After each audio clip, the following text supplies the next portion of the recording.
Luzon, Visayas, Mindanao at buong mundo. Ngayon ay Huwebes, August 31, 2023.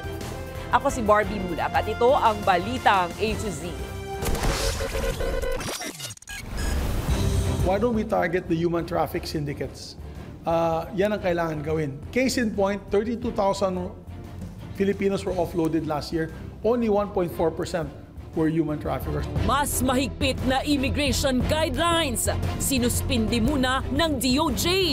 Mga Pinoy na na-offload. Iniimbitahan para talakayin ng issue sa Senado. Lahat po ng tests nila ay nag-undergo na rin ng confirmatory test sa forensics unit and ganun din po, positive din po yung results. Surprise drug testing sa NCRPO. 3 pulis nagpositibo.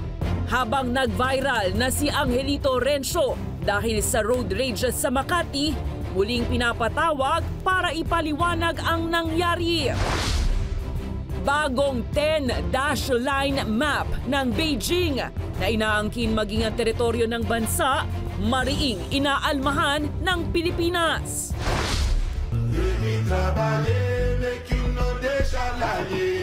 At sa ating balitang showbiz, mga TikTok dance ni Marian Rivera. Kabisado mo na rin ba?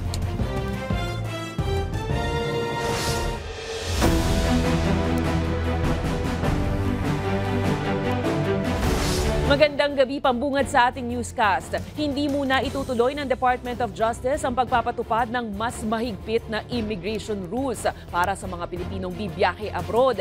Inaanyayahan naman ng mga Pinoy na na-offload ng immigration mula sa kanilang mga flights na ibahagi ang kanilang karanasan sa ikinakasang hearing sa Senado. May balitang A to Z si Ian Maghanoy. Yesterday, I'm thankful to the Secretary for heeding the suspension calls of the Senate. Papasalamat si Senate President Juan Miguel Zubiri sa Department of Justice matapos pansamantalang suspindihin ng DOJ ang kontrobersyal na mas mahigpit na patakaran para sa mga Pilipinong babiyahe abroad. Ito ay matapos sitahin ng Senado sa isang resolusyon ang naturang alituntunin. It makes no sense na pipigilan mo itong mga first-time travelers. That's basically economic profiling. If there's racial profiling in some countries in the prohibition of travel, in our country it seems like economic profiling. Kung barok ang English mo, baluktot ang pagsalita mo, kagad-agad i-offload ka. Sa isang pahayag, sinabi ni Justice Secretary Crispin Remulla na kinakailangan munang linawin ang mga isyong nakapalibot dito bilang tugon sa importansya ng transparency at public consultation. Pero nilinaw na tuloy pa rin ang umiiral na mga batas. Nakahinga naman ng maluwag ang ilang mga biyaherong Pinoy kasunod ng suspensyon. Dagdag pasanin raw kasi ang pagpapatupad nito para sa mga katulad nilang labas-masok sa Pilipinas. Hindi na nila dapat pigpitan yun. Kasi kung dito lang sa atin, dapat parehas naman sila dapat. Kasi mahirap mag-ibang bansa eh. Mas mahihirapan na naman yung pagpasok. Lalo na sa New Zealand, ang hirap pumasok doon. Ang daming hinahanap, ang daming mga requirements. I support the position of Senator Chis Escudero where kung may i-offload man ang Bureau of Immigration, charge to their account. So they'll be more careful who to offload. Alinsunod sa inamyendahang alituntunin na nakatakdasa ng ipatupad sa September 3, ang mga biyaherong may kulang na dokumento ay isa sa ilalim sa isa pang panayam ng Bureau of Immigration upang malaman ang kapasidad nito sa kanyang pananalapi. Pero ayon kay Zubiri, kalabisan na at labag sa batas ang hingan pa ng mga bank statement ang mga biyahero. Nakalagay po sa Article 3, Section 6 ng ating Constitution ang right to travel by every Filipino. Bukod rito, posible pa raw maging daan ang alituntunin sa korupsyon. Yung secondary screening will be in private rooms. Kung pag-usapan nila doon, kasunduan na lang, magkasunduan na lang sila. Kawawa naman natin mga kababayan. Layon ng alituntunin na masagip ang mga potensyal na biktima mula sa human trafficking. Bagay na ayon kay Zubiri ay maaari namang gawin sa ibang paraan. Why don't we target the illegal recruiters? Why don't we target the human traffic syndicates?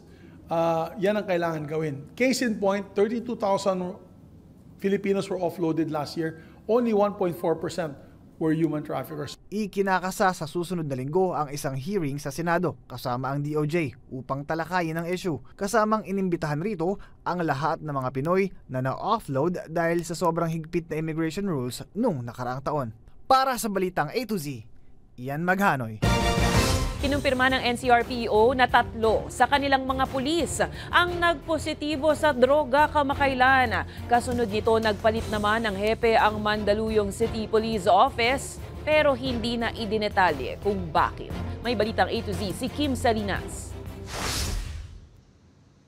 3 pulis ng National Capital Region Police Office ang nagpositibo sa isinagawang surprise drug testing ni NCRPO Chief Police Brigadier General Jose Melencio Nartates Jr. bilang parte ng patuloy na internal cleansing ng hanay ng pambansang pulisya. Lahat po ng tests nila ay nag-undergo na rin ng confirmatory test sa forensics unit and ganun din po, positive din po yung result. Isinagawa ang 4 na beses na random drug testing sa magkakahiwalay na araw para sa lahat ng opisyal at kanilang mga tauhan. Sa ngayon, kinumpiska na ang PNP badge at ang service firearms ng mga ito. As part of the proceedings, these 3 personnel has 10 days to challenge these results, the results of the forensics unit. And they will also have to answer sa pre-charge and they will undergo summary dismissal proceedings. Kasunod naman ng drug testing, pinalitan ang hepe ng Mandaluyong City Police Station ng kauna-unahang babaeng chief of police ng lungsod. Pero hindi na dinitalye ni Police Colonel Mary Grace Madayag ang biglaan nitong pag-akyat sa pwesto at pag-alis ng dating hepe ng kanilang lungsod. I don't think na nasa hot seat po ang Mandaluyong because of what happened. Sa tingin ko maayos naman po ang mga kapulisan dito sa Mandaluyong. Nilinaw rin ito na clear sa droga ang Mandaluyong Police at sinabing magiging mahigpit ito sa sinumang mapapatunayang sangkot sa katiwalian. I will go with the instruction of the Chief PNP and with the instruction of our Regional Director na pagkaganyan po, they have to be relieved from their post and they have to undergo investigation procedures. Samantala, status quo pa rin sa ngayon si Police Brigadier General Nicanor Torre III bilang hepe ng Quezon City Police District. Ito'y sa kabila ng inanunsyong resignation ni Torre bilang delikadesa matapos iharap sa isang press con ang isang dating pulis na nanutok ng baril dahil sa nakaalitan sa kalsada. As of now, wala pa po kami nare-receive and wala pa pong ina-accept ang ating regional director na resignation niya or request for relief.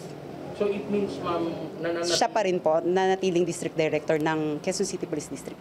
Ayon sa PNP, kailangan pang pag-usapan ng issue kasama si Quezon City Mayor Joy Belmonte at Interior Secretary Ben-Hur Abalos. Para sa Balitang A to Z, Kim Salinas. Pinapatawag ngayon ng National Capital Region Police Office ang nag-viral sa social media na si Angelito Rencio ukol sa nangyaring road rage sa Makati City para malinis ang kanyang pangalan. Samantala, Commander ng Makati Station 3 ay tinanggal na po sa pwesto. Kaugnay nga ng naganap na road rage ni Angelito at isa pang pulis na si Dolipas para naman maiwasan ng anumang cover-up. Nagsasagawa na rin ngayon ng malalimang investigasyon ng NCRPO at mapagpaliwanag ang dalawang sangkot sa totoong nangyari. Si Angelito Rencio ngayon ay pinaghahanap ng iba't ibang units ng PNP. At pinananawagan nga rin namin na sana siya ay lumutang na para ma-clear niya yung name niya.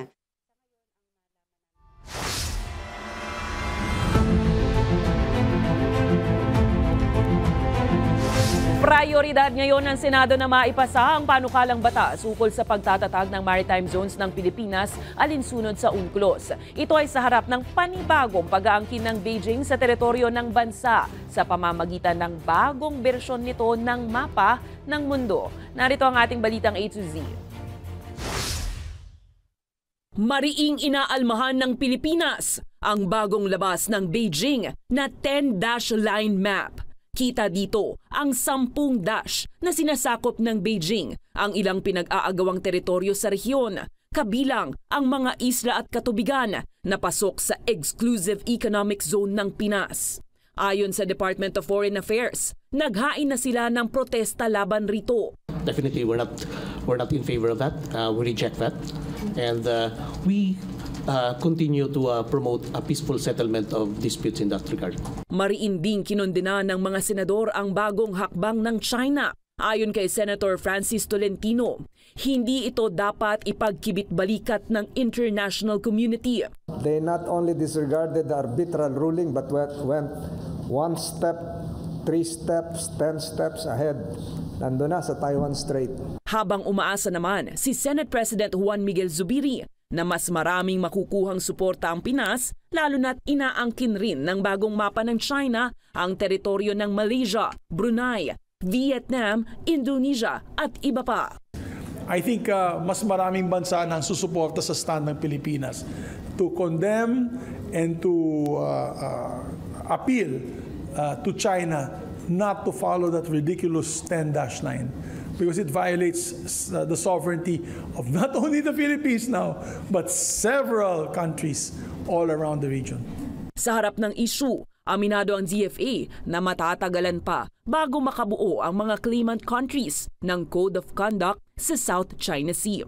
These things are very detailed and very wide in themselves. No? So even yung usapin sa 4 na isyong ito will not be finished in 1, 2, or just 3 meetings. Pero bilang tugon, target ngayon ng Senado na ipasa ang panukalang batas ukol sa maritime zones bago matapos ang taon. Sa ilalim nito, idedeklara ang maritime zone ng Pinas alinsunod sa United Nations Convention on the Law of the Sea.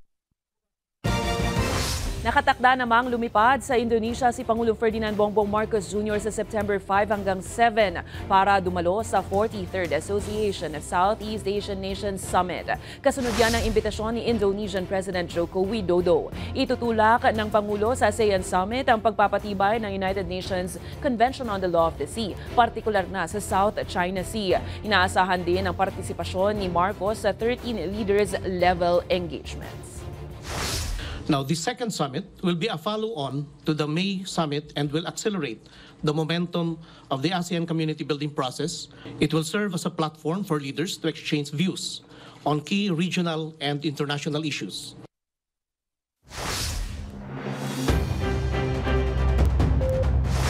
Tumaas ang presyo ng kamatis sa Balintawak Market kung saan sumampa na sa 140 pesos hanggang 180 pesos ang kada kilo nito mula sa dating 70 hanggang 120 pesos kada kilo lang. Ayon sa mga nagtitinda, tumaas ang presyo dahil sa mga nagdaang bagyo at patuloy ring pagtaas ng presyo ng krudo. Maliban sa kamatis, sumaas rin ang presyo ng Baguio beans sa 160 kada kilo, siling pula sa 420 pesos kada kilo, habang 110 hanggang 120 naman ang kada kilo ng pulang sibuyas at patatas.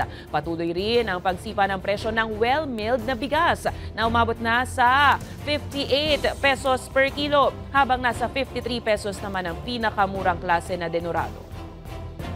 Isa rin yun sa nagpapabigat sa mga mamayan sir. Kasi amaki mo pagka hinold nila yan ng ilang buwan sa bodega nila, siyempre magkakawala ng stock sir. Ngayon pag inilabas sa bodega nila yan sir, matik sir, sobrang taas na yan.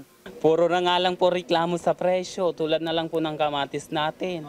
Gulat sila kasi magkano dati, 70, ngayon 120 to 180. Puro sila reklamo sa presyo. Wala naman silang magagawa. Opo, wala po silang magawa.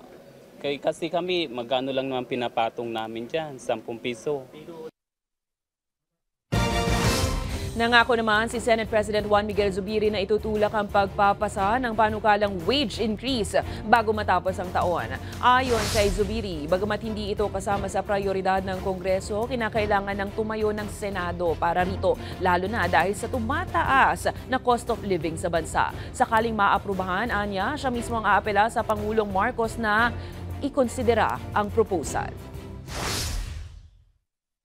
The cost of living has increased all over the country and they need that decent wage para makabuhay sila ng disente. So that by next year it will be a great Christmas gift for the Filipino people for 2024. Sa ibang balita mga ka-A2Z, tumingala ba kayo sa buwan kagabi? Nasilayan kasi ang rare super blue moon sa iba't ibang bahagi ng mundo. Ito ang huling beses na makikita ito bago muling magliwanag sa taong 2037. 14% na mas malaking makikita ang buwan tuwing super moon kaysa sa karaniwang full moon. Ito rin ang pinakamalaking full moon na nakita ngayong taon. Susunod sa ibayong balita, US military aid para sa Taiwan inaprubahan na. At Pinoy na napasama sa 2023 Ramon Magsaysay Awardees, kilalanin. Abangan ang kumpletong ulat sa pagbabalik ng balitang A to Z.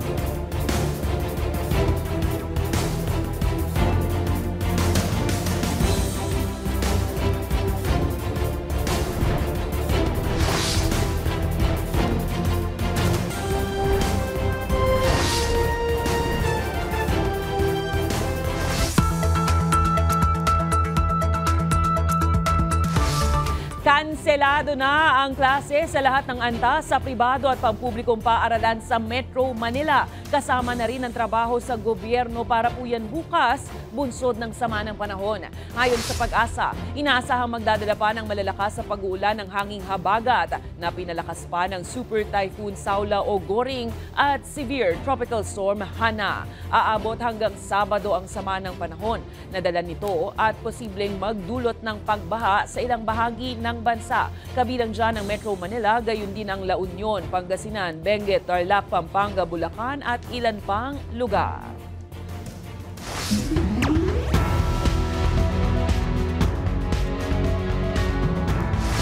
Suspendido pa rin bukas September 1 para sa Metro Manila, Abra at Ilocos Norte ang paghahain ng Certificate of Candidacy para sa barangay at sangguniang kabataan elections dahil nga sa sama ng panahon. Kaya naman para sa mga taga-NCR at Abra, papayagan ng COC filing sa September 2 Sabado hanggang Lunes, September 4. September 2 at 3 naman ang bagong schedule sa Ilocos Norte.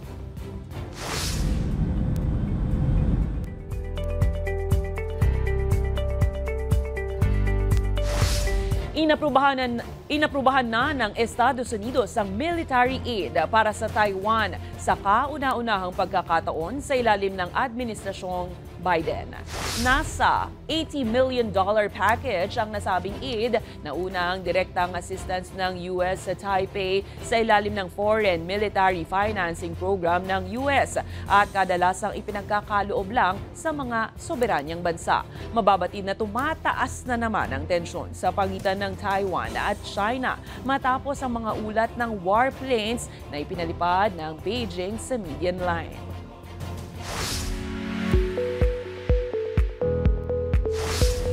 Inilabas na ang listahan ng mga napabilang sa prestigyosong Ramon Magsaysay Awards 2023. Napili sina Corvi Rakshan ng Bangladesh, Eugenio Lemos ng Timor-Leste, Dr. Ravi Kannan-R ng India at mula naman sa Pilipinas ay si Miriam Coronel Ferrer. Ang ating Filipina Pride na si Miriam ay kinikilala bilang Woman Peace Builder dahil pinamunuan nito ang negosasyon sa pagitan ng Moro Islamic Liberation Front at pumirma ng Comprehensive Agreement sa Bangsamoro noong 2017. Sa aming pagbabalik, trending TikTok dances ni Marian Rivera, naisayaw mo na rin ba? At sa ating hashtag, sana all, ahem, simbolo ng Pasko ng Pinas, nagpaparamdam na? Manatiling nakatuto, kayo ay nanonood ng Balitang A to Z.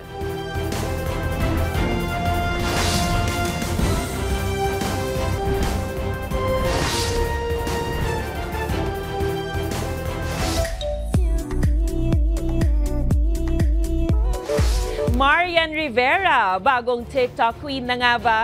Ilang challengers sa kanyang mga dance craze, kumasa. Ang detalye sa Balitang A to Z Showbiz ni Lane Garcia.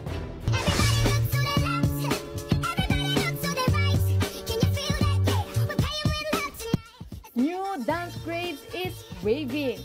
Sino ba naman ang hindi mapapasayaw kapag narinig mo ang kantang ito? Dahil for sure, mapapa-throwback ka sa 2009 dance craze na yan ni Marian Rivera. Marami na ang sumabay at pumadyak dahil sa nakakaindak na kanta at simpleng steps nito. Bentang-benta sa taste ng mga Pinoy at talaga namang kinagigiliwan ang kanyang mga TikTok videos na humakot ng milyon-milyong views. Umariba ulit ang kanyang pinakabagong entry na may pa-clothes transformation habang nakaupo sa isang sofa with konting galaw lang, tila magic ang pag-iiba ng kanyang outfit. May mga humamon at hindi nagpahuli pagdating sa indakan na talagang ginagaya kahit ang suot ni Marian. Sige, ikembot nyo pa. Ang tanong tuloy ng marami, change career na nga ba ang dating primetime queen to TikTok queen? Lumaki sa tabing dagat, sa lolo't lola na mulat, di nagkulang sa pangarap, busog sa pagmamahal, Matatandaang nagsimulang mag-trending si Marian sa TikTok matapos kumasa sa dance challenge na prize tag. Ilan sa mga fans naman ang nag-request kay Marian na gawin ang Marimar dance. Kakasakaya si Marimar? Abangan! Para sa balitang A to Z Showbiz, Lane Garcia.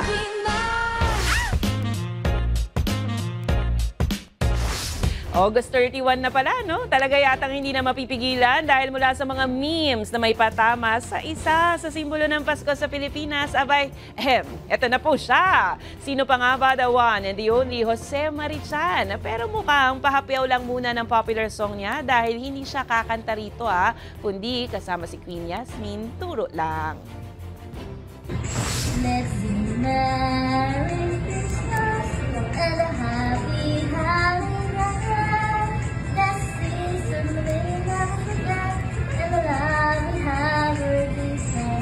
Let's keep the one together as another good night and make the sweet Christmas we always in our heart.